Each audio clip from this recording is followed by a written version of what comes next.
자, 야당이 난리가 났습니다. 선거 지고 이제 집구석 싸움이 본격적으로 시작되었습니다. 이재명은 이성으로 물러나라는 이야기가 이제 친문 핵심 전해철이 공개적으로 꺼냈습니다. 이재명 당권 도전에 반대한다고 분명히 말했습니다. 그러니까 친명 핵심 정성호는 이재명 아니면 누가 당 개혁하나 이렇게 붙었어요. 전해철은 이재명 근거도 명분도 없이 출마했다. 이딴 선거 패배 반성부터 해야 이재명 대체할 대선 주자 없다. 당 변화 과정에서 새 인물이 나올 거다. 이렇게 말을 했고요. 오늘 민주당이 당무위원 의원 연석회의를 통해 패배 책임을 갖다가 논의를 한다고 합니다.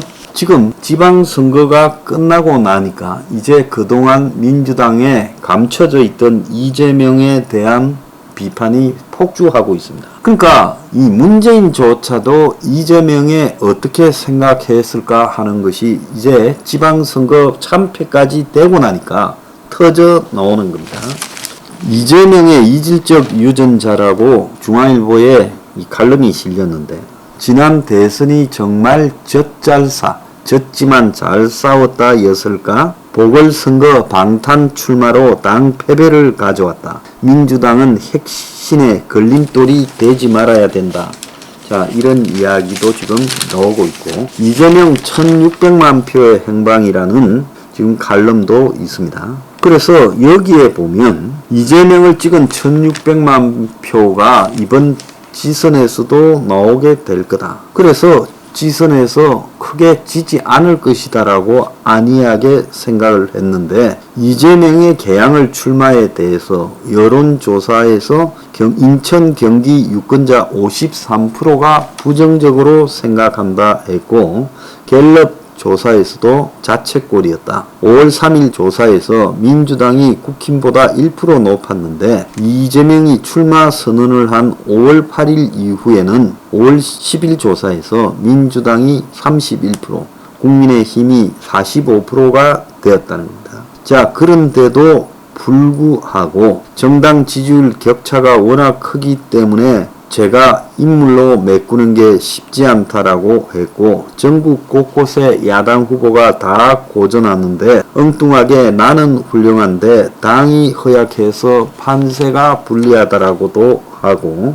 그래서 그가 자기 지지층과 그 지지하는 강경파 의원들의 포위되어서 민심을 읽지 못해서 갤럽의 대선 후 조사에서 이재명에 투표했던 사람 10명 중에 3명이 상대가 찍기 싫어서 이재명 찍었지 이재명이 좋아서 찍은 게 아니라고 했어요.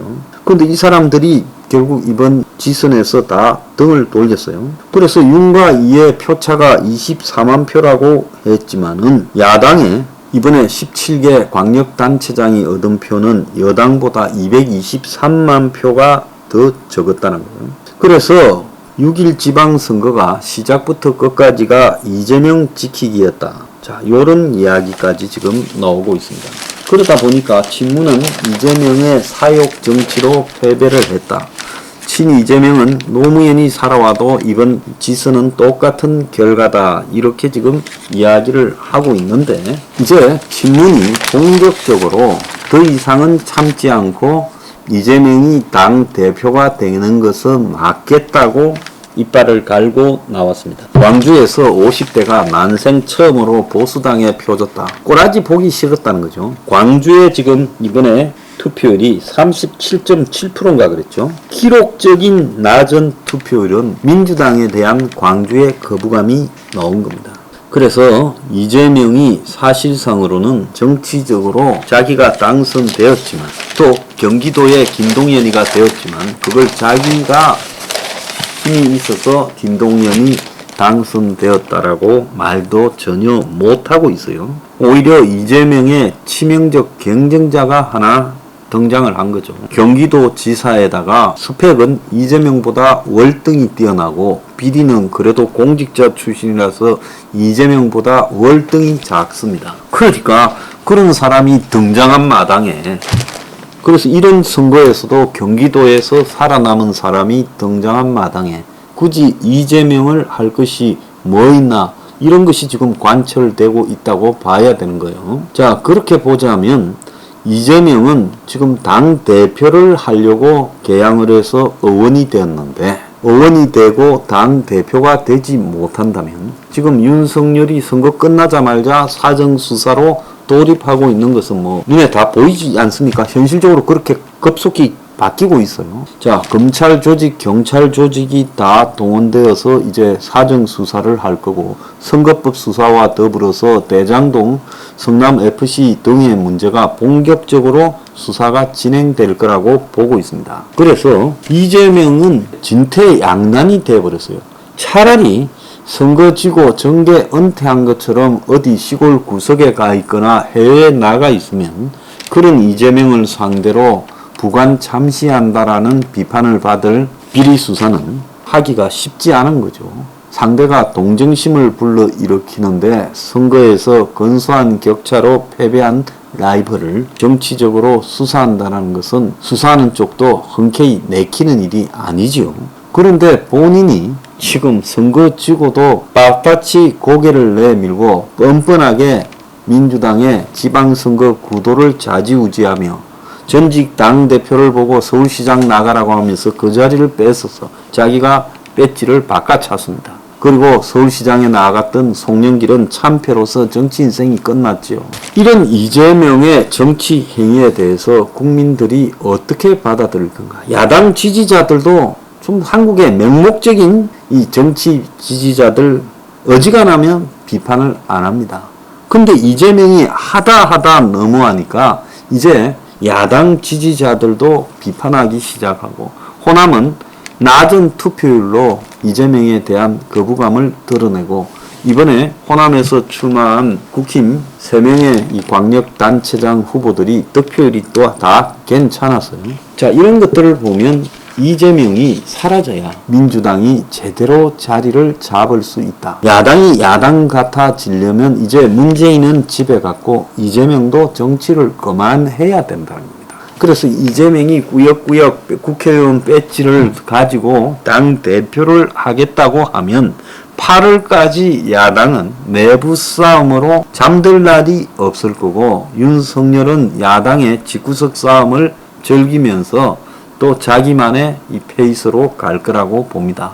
그것은 한국 전체의 정치에도 좋지 않고 국민들을 위해서도 좋지 않다.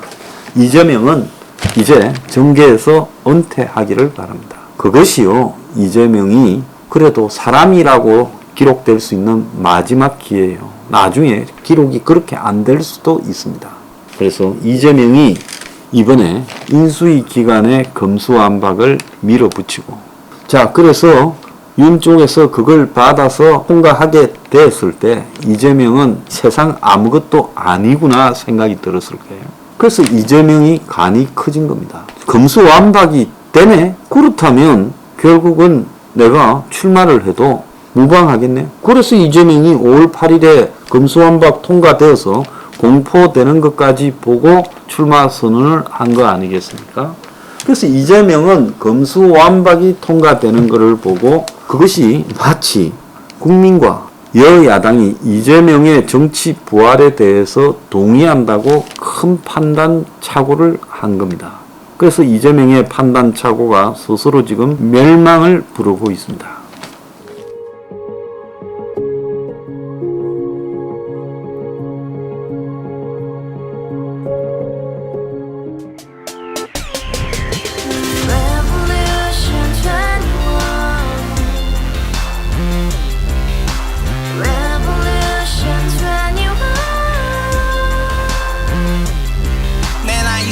월세 30 코인빚만 300 서울에 온지 벌써 10년 아둥바둥 버텼지만 여전히 난 반지 하에 제왕 곰팡이 연문제약 내 브랜 깡통망통 완전히 폭망 고시원 창문만큼 작아진 내 꿈 연애 결혼 내 집 모든 게 헛꿈 1년 전 떠난 여친 울며 말했지 같이 써봤자 평생 가본 게 꼬꼬꼬라지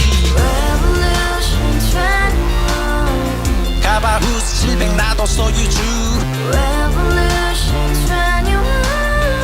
가바후스 700 나의 소주 택시기사 우라부지 마트캐시 부셔 울어문니 우리 집안 다 털어봤자 후줄 그래 개선민 내 미래 거기서 팍 끝난 거지 팍더 이상 노력 따윈 괴물이 스펙 찾아서 말리 비오는 날 알바 잘려 맨날 학원 날 개쳐 빨려 밤비 내리는 양화대교 홀로 걷고 있을 때 현수막에 아로 새겨진 평당 700짜리 아파트 다 같이 소리 질러 혁명 21 Revolution 21 가바후스 700 나도 소유주 Revolution 21 가바후스 700 나의 소유주 You and I, we live together in the house.